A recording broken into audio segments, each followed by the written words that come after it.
Hi, everyone, and welcome back to the Sis to Sis podcast. Thank you so much for being here again. Happy New Year to everyone. Happy 26. I hope this year will bring you everything that you desire. And before we start today's episode, I wanted to thank you all from the bottom of my heart for supporting me for my first episode, for all the feedback that I got, all the nice messages. For everyone who shared on socials or commented, it really means the world. Obviously, the first episode is always very scary, and it was a very vulnerable episode. So it was not an easy thing to do, but I'm really glad I did it, and I'm really glad that you guys liked it as well. So here we are, second episode. Today we're going to talk about toxic masculinity and femininity in a relationship. I really wanted to focus on the relationship aspect because I didn't want to go too much into the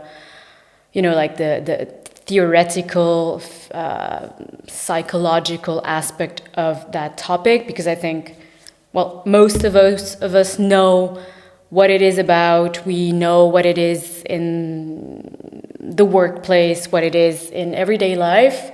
But I really wanted this to be a conversation about toxicity within a relationship, because I think we often talk about, toxic masculinity, but we often forget to talk about the other aspect, which is toxic femininity. And so today's episode is absolutely not to point fingers or, to make anyone feel bad or to make you question your relationship or whatever. Like I said before, this is really a space where I just want to talk about subjects that I find interesting and that you might find interesting as well. And I'm not here to educate anyone. I'm not here to, make anyone feel bad or question themselves or whatever. Like, if anything, if subjects like this or conversation can inspire people to, become better or recognize things, then that's great. But remember that this really is a conversation that I'm having with you guys, but by no means it is to make anyone feel bad. So let's start. Like last time, I have some notes, because honestly, it's not that easy to talk about a subject for 30 to 40 minutes straight without forgetting what you wanted to say, or without, being focused for 40 minutes straight. So this really helps. Okay, so when it comes to toxic masculinity and femininity, we often focus more on the toxic masculinity aspect. Maybe one reason is that toxic femininity the word itself doesn't really exist if you look it up.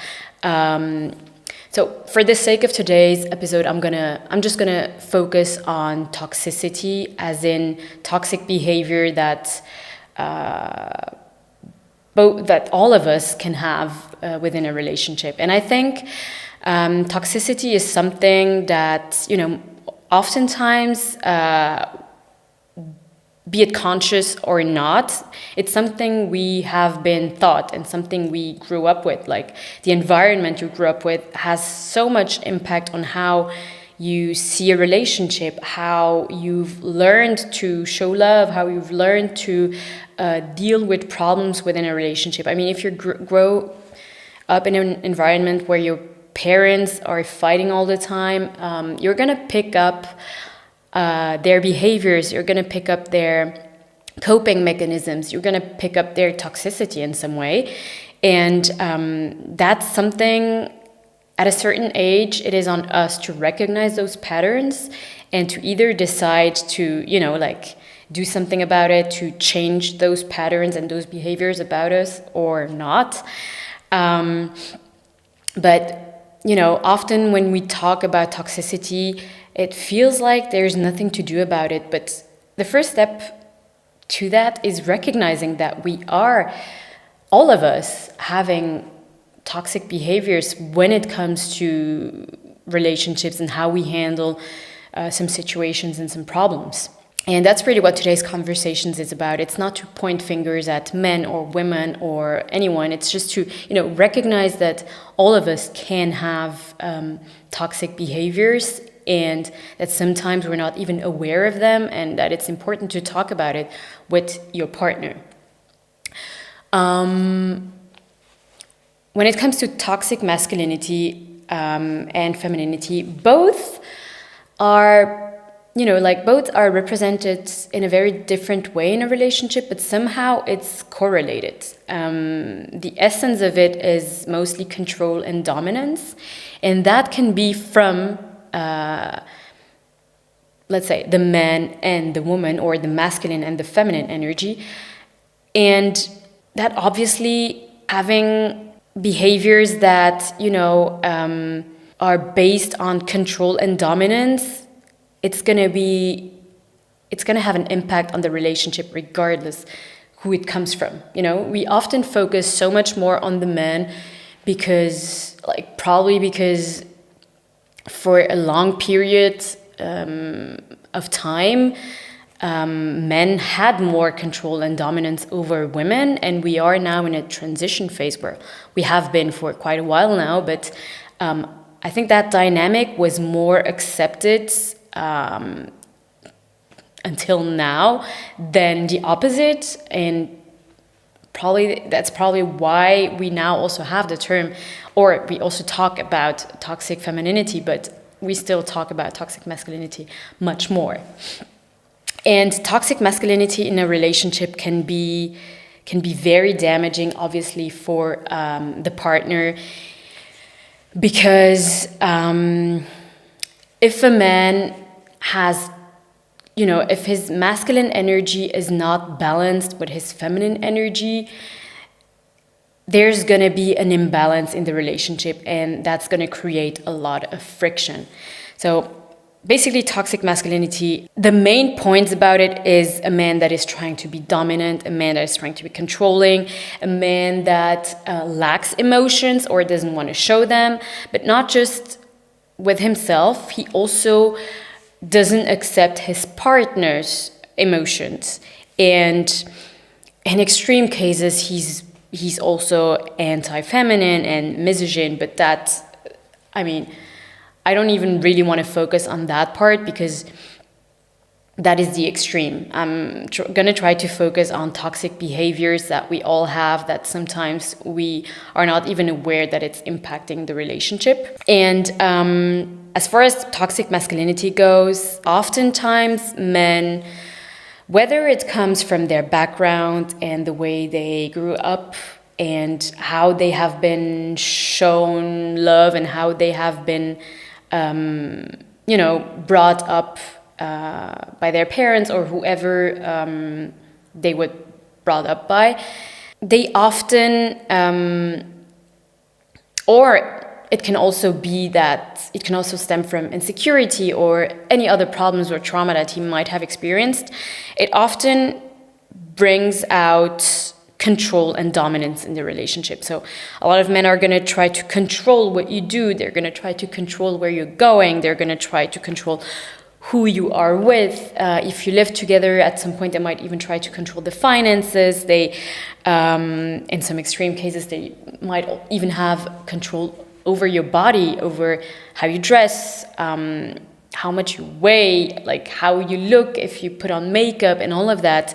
And often women accept that, or they are used to that, because they often confuse it maybe for love. They think, they often confuse it for, oh, he just wants the best for me.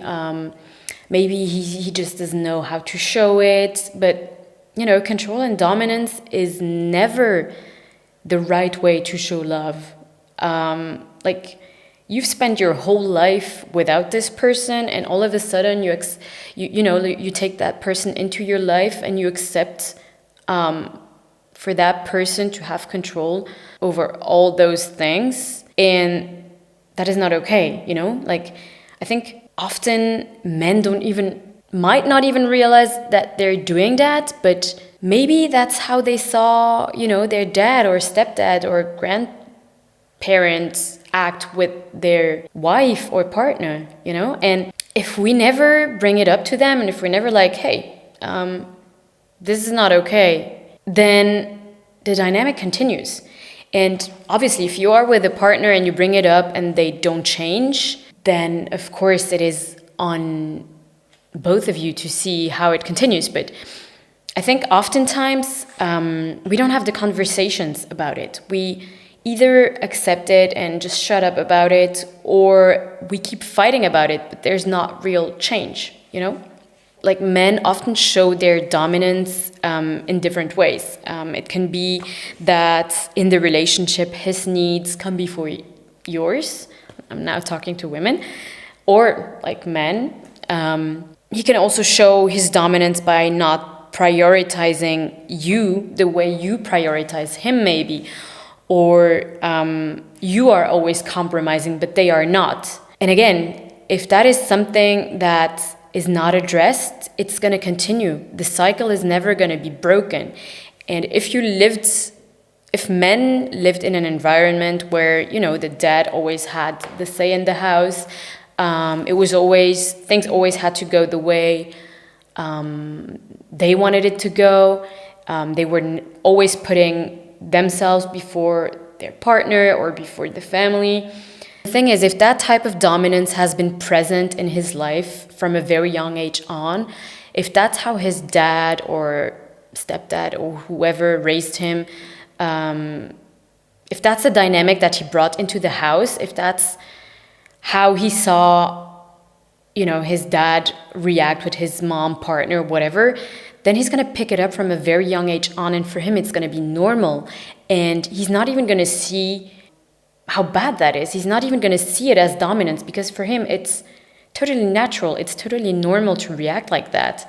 And if no one ever tells him, he's going to think that that's normal in love, that a couple is, you know, supposed to be like that. He's going to think that love might be about dominance, or he's not even going to see it as dominance, but you are going to feel it, obviously.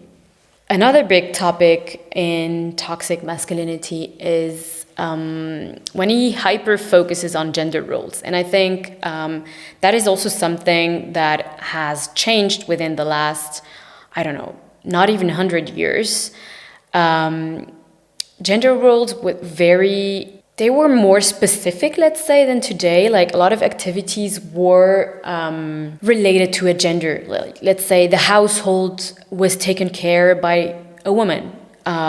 Cleaning, cooking, anything that was done in the house was taken care by the women. And anything that was outside of the house, like finances, safety, that was always taken care by men. And although we are still in a transition phase, a lot has changed, and those roles are not very clear today anymore. And there are no roles anymore, actually, because we are, or I would like to say, we are equal. But for some men, if they grew up in a household where those gender roles were very specific, if the man was vocal about it, or if it was just, you know, it was just like that. Like, at home, it's the mom that cooks. At home, it's the mom that cleans. At home, it's the mom that basically takes care of everything. She takes care of the kids. And if that's what has been shown his whole life, and if he doesn't have, let's say, the ability to see for himself that this is now not how it is nowadays anymore, then he's going to pick up those habits as well. He's going to bring that into his relationship as well. And, you know, like, it's really easy to point fingers, but it's so much harder to unlearn things that you have grown up with. It's so much harder to unlearn habits, to unlearn patterns. And so I think sometimes we forget that, because obviously it's hard being in a relationship where you are with a partner that has a lot of toxic behaviors. But I think most of the time we don't take the time to, you know, to reflect on how they grew up. We don't take the time to give the other person grace, and we just we're frustrated, but we also don't do anything about it. And maybe just talking about it is not enough. Maybe we also don't communicate things in the right way.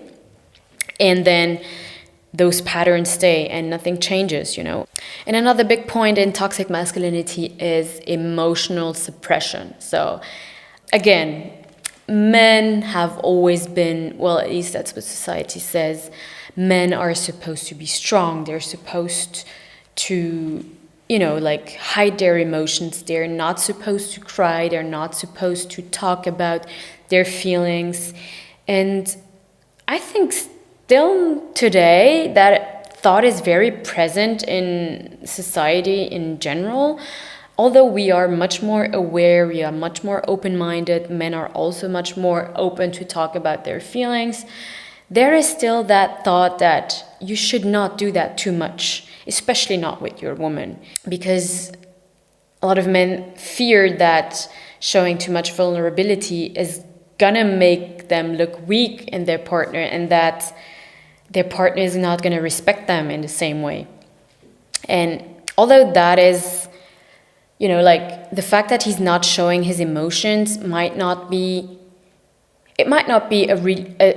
a toxic behavior, but it can turn into a toxic behavior if he does the same with your emotions. If he doesn't allow space for your emotion, if he doesn't allow you to express how you feel, and if he always makes you feel like you are exaggerating your feelings, if he doesn't validate them, if he gaslights you, then that's when it becomes toxic, obviously.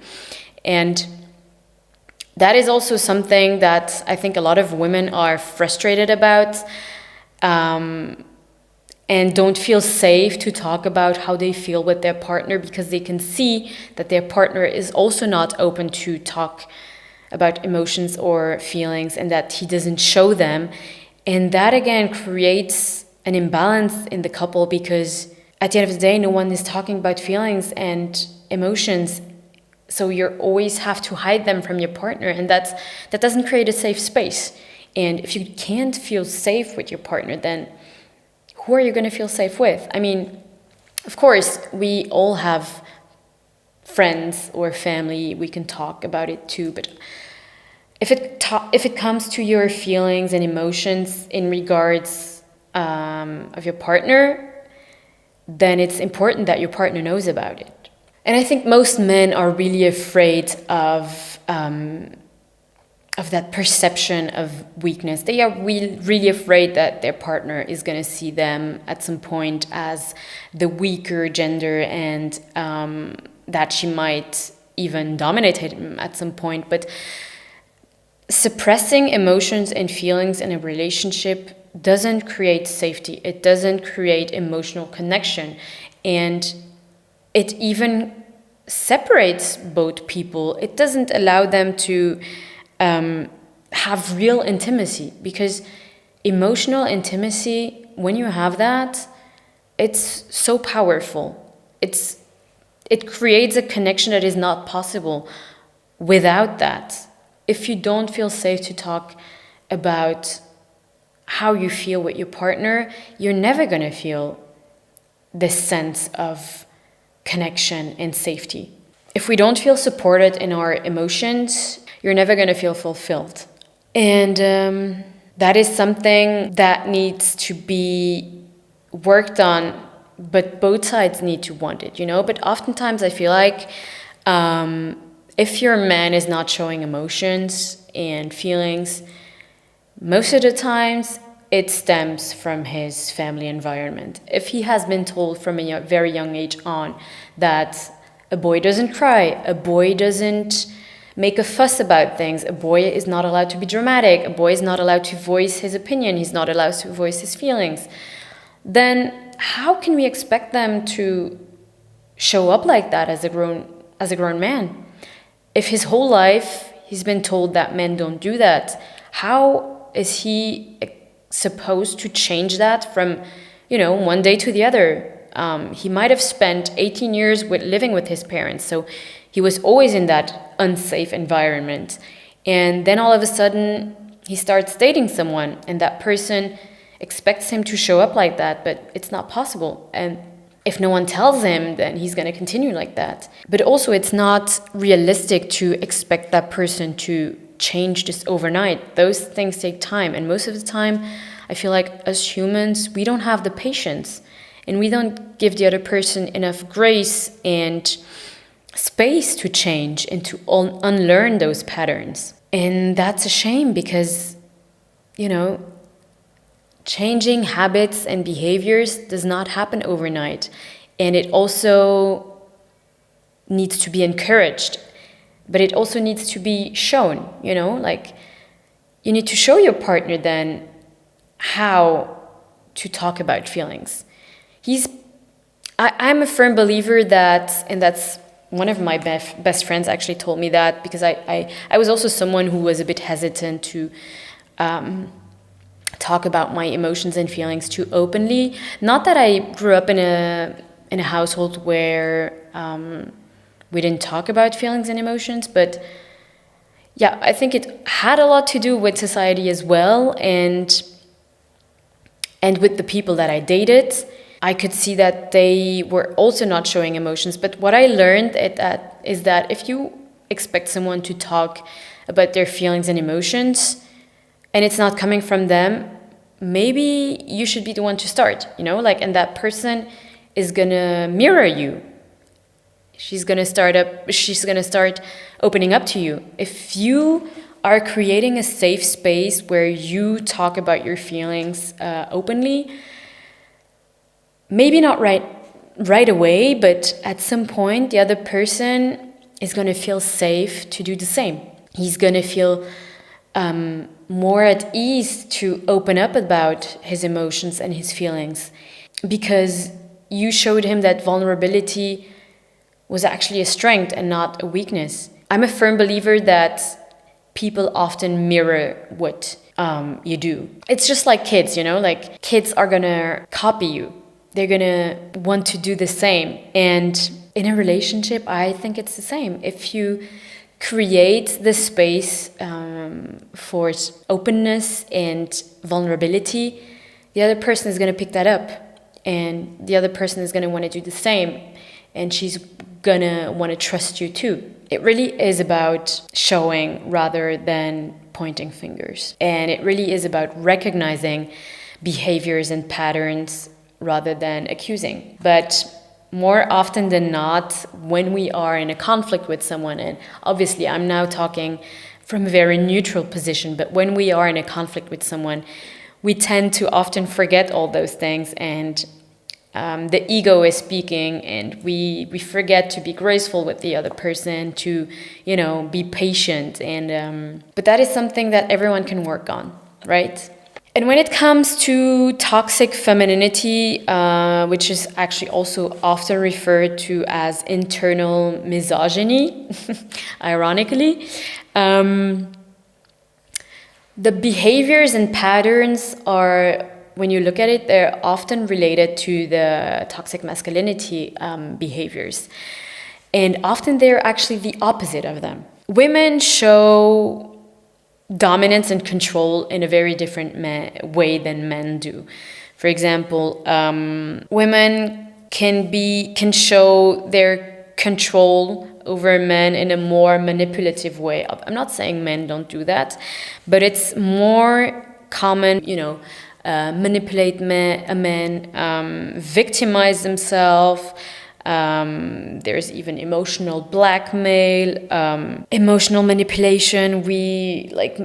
Women really like to use tears and guilt tripping to control situations with their partner. That is a very toxic behavior. If you use manipulation, guilt tripping, and tears to get what you want, that is just as toxic as trying to control someone in another way, you know, because you're trying to control the outcome with excessive emotions and manipulation, which is actually the opposite of men.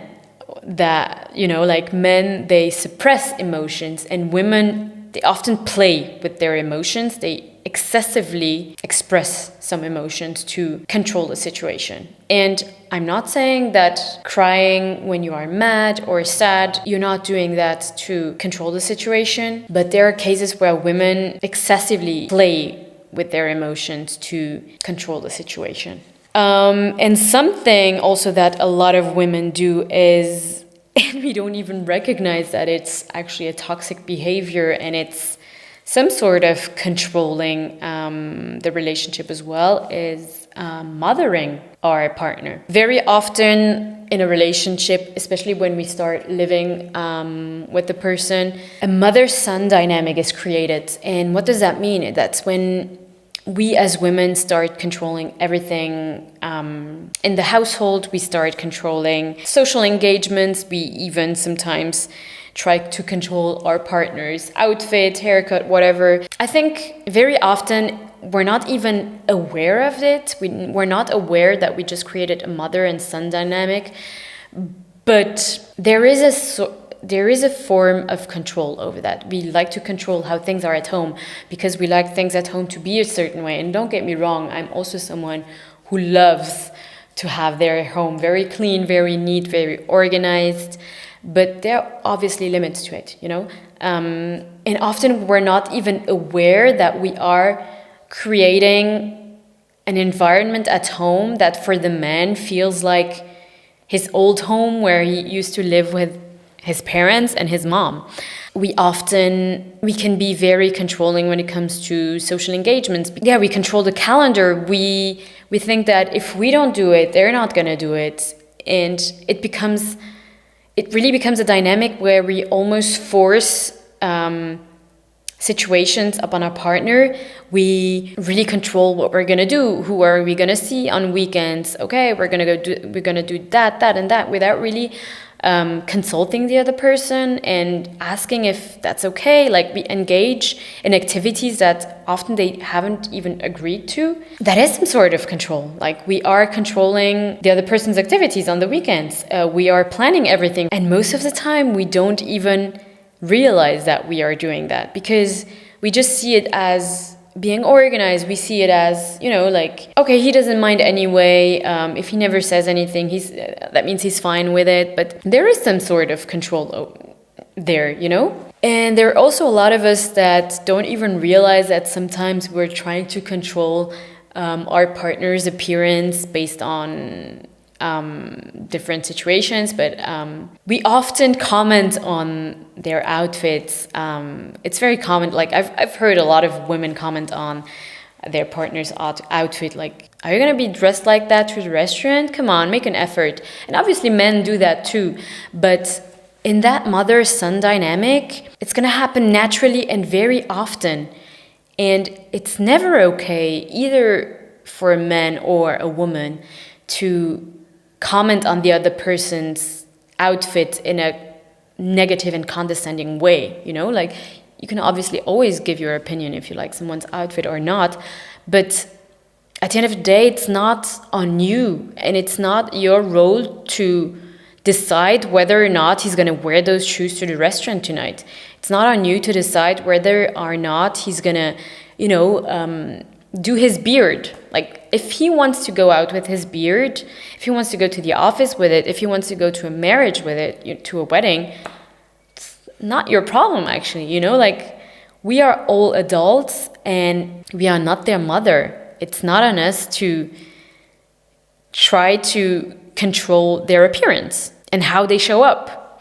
And that's something that happens more than we'd like to admit. I'm pretty sure all of us have already had behaviors that were very mothering. We often see it as nurturing, you know, like taking care of things, but it should never go to an extreme where a man feels like he's living with his mother. Because if that's the dynamic that is going on at home, that's not good, girl. A man is gonna completely lose his masculinity if he feels like his partner is treating him like a little boy. And at some point, he's even gonna stop doing things, you know, like he's gonna rely on you exactly in the way you show up. If you are mothering all the time, he's not going to like it, but he's also going to get used to it.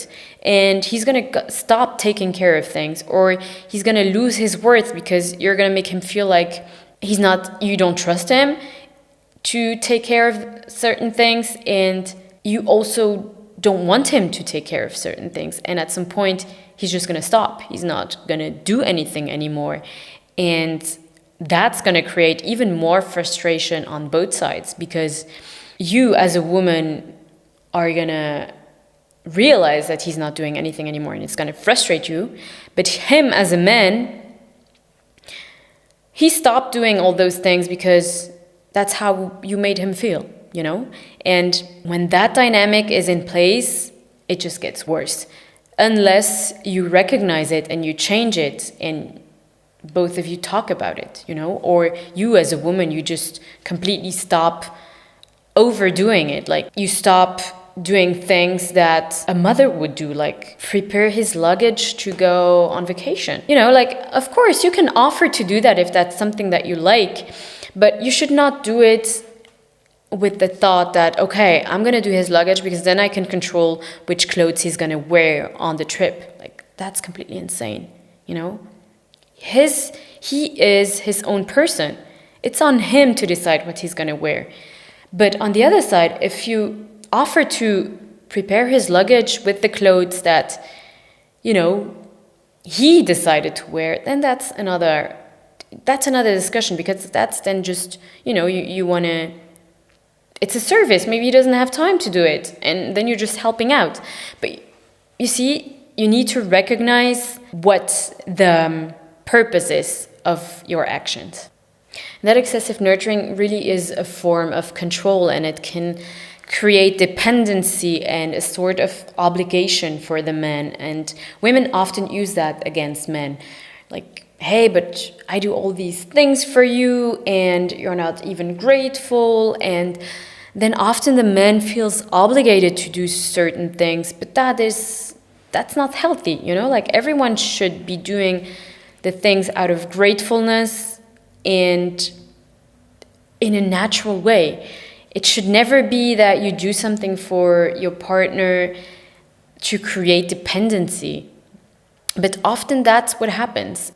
There's another aspect of toxic femininity is excessive dependency. And when I say that, I mean that women often have very high expectations when it comes to their men, to an excessive extent. Like, it can be, you can have excessive dependency when it comes to the financials or to validation. You're always seeking validation from your partner, or excessive emotional dependency. It's okay to crave emotional support and expect that from your partner, but it's not okay to have your emotions have a real impact on the relationship. Like, we often say that men has to bear a woman's emotions, but not to an excessive point. Like, we are also supposed to know how to deal with our emotions. It should not be a burden for the men. It should not, your moods and emotions should not have a long-lasting impact on your partner. We all have mood swings. We all have days where we are down or a bit more depressed, but you should not expect from your partner to carry those emotions alone. You should not expect him to absorb all of your emotions. And I feel like women often do that. We often forget as a woman that, yeah, a man also has feelings, and he might not talk about it, but you overload him with your emotions and expect him to, make everything okay. That is not healthy, Like, obviously, you need to feel safe around your partner to talk about your emotions, but it should not be in an excessive way. Like, it's not his responsibility to carry your emotions and make everything okay. He can obviously support you through your emotions, but you should not expect him to magically come up with a solution for all your emotions. Sometimes you also need to recognize that it's also on you to control your emotions. It's on you to learn how to deal with your emotions. If you're not able to do that alone, and if it becomes too much for your partner, then you can always seek external help, you know? And although excessive dependency might not always be seen as a toxic pattern and behavior, it really creates a space for a lot of negativity. And if you are someone who's always striving for your partner's approval, if you're always seeking his validation, and if he doesn't give it enough to you if you don't think that he gives it enough to you, it's going to create a lot of friction between the two of you. You as a woman are going to feel frustrated, and you're not going to feel seen enough. And maybe he is validating you a lot of times, but maybe for you it's not enough, and you are creating a space for him where he feels like he's never enough for you. No matter what he does, it's not good enough. He's not grateful enough with you. He doesn't compliment you enough. And when a man feels like he's not doing enough, he's not good enough, he's not worthy, that can really create bigger problems. And I think that is something that sometimes we need to recognize for ourselves, because needing validation all the time, then the problem is not the partner, the problem is ourselves. If we need that all the time, then we need to understand why, and we need to understand where that insecurity comes from. And it's not on our partner to fill that void. It's not on our partner to, again, deal with that emotion and with that thought. That's something that's on us. We are also supposed to validate what we do and validate ourselves a little more. It's not always on our partner to do that. All in all, I think that in a relationship, there's often behaviors that we picked up growing up, or we see other people. We are influenced by, nowadays we are so much influenced by the internet, by social media, people talking about masculinity, femininity, how to be a real man, how to be a woman. And sometimes it's really hard to recognize for ourselves what the problems in our relationship are, but not just from the other person's perspective, but from ourselves. It's so much easier to point fingers than to know our faults. It's so much easier to blame someone else than blame ourselves. It's not easy to recognize that sometimes we have unhealthy or toxic behaviors, that we still need to unlearn some things that we grew up with or that we see other people doing. And we need to take ourselves accountable for those behaviors. We need to want to change them. We need to recognize that sometimes the way we react is not healthy for the relationship. Sometimes we are the problem, not only the other person. And most importantly, we all need to recognize that all of us, it's our first time on this planet as far as we know. And we are all learning. Every day is an opportunity to make things better. And of course, it sounds so utopic now that, like in this situation, me saying that, but I am also aware of my behavior sometimes. And of course, I don't change them overnight. Sometimes it takes me months. It takes me more time than I would like to change a pattern, because it's hard to change a pattern. Like, if you created a habit to react in a certain way when you are sad, or when you've been hurt, or when you are mad or in a conflict or whatever, you were used to react in that way. And changing that, it takes courage and it takes accountability. Like, you need to want to change that. For example, I know that one of my let's say toxic traits is silent treatment. And I wasn't really aware of it until I started taking more accountability for myself and for my actions. And I've been trying to change that. It's okay, to need time and space when you are, especially when you're mad, because then you avoid saying things that you don't mean, or you avoid reacting impulsively. But it's never okay to really give someone a silent treatment and not explain why you are being silent, not explain what triggered you or what happened for you to be retrieving. It's never the solution. Like, being silent and not talking about problems, it never leads anywhere. It's just, like, you're pushing the problem to another day. You can tell someone, hey, listen, I need some time to think about this. I'll come back to you. Right now, I'm not in the mood to talk. It's better if I don't talk right now, but completely giving someone the silent treatment is not going to solve the problem. You're just pushing it to another day, and then you might push it to another day and another day and another day, and you end up never really talking about the problem, or just talking about it, but then in a passive-aggressive way, or, like just in an impulsive way, but never really finding a solution for it. And just recognizing what habits that we have that are impacting the relationship is the first step, to improving. And honest communication. But if we continue on avoiding taking accountability for our actions, and if we are always blaming others for the problems in our relationship, then we're never going to create a safe space. We're never going to create a real connection and intimacy with that person. You're never going to feel safe and stable.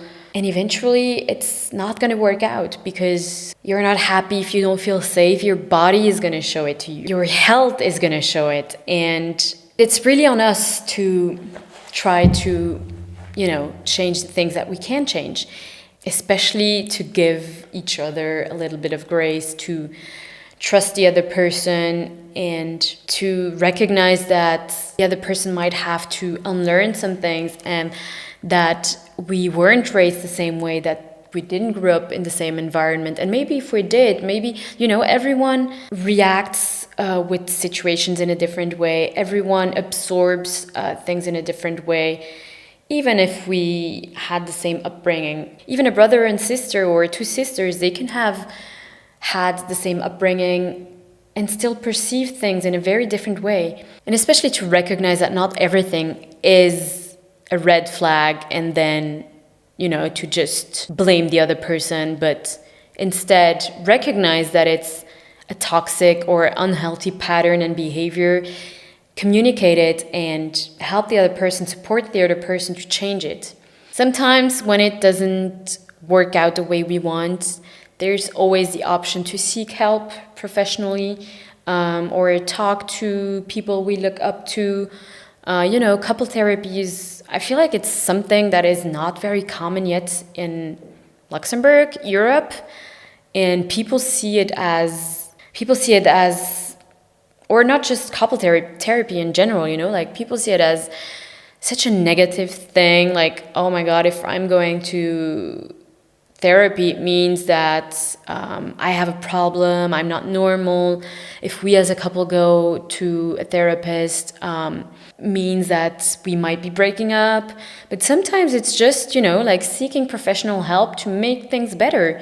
You don't have to be on the verge of a breakup or a divorce to go to a therapist. You can just both agree that you have things to work on and you want to work on them and you want to make your relationship better, and just do something about it, because sometimes it might be actually easier to talk about certain things with a professional rather than just talk about it, the two of you, and that person can bring in some neutral and objective tips and bring out things that you might not even have thought about, and yeah. So that was it for today's episode. I hope you liked it. I hope you resonated with it. I would love to have a conversation about this on my Instagram. Please feel free to leave me a comment, to send me a message, to disagree with me, or if anyone feels like they want to share something, their experience, if there are any professionals watching, feel free to reach out and to discuss this further. And then I'll see you on the next episode. Bye-bye.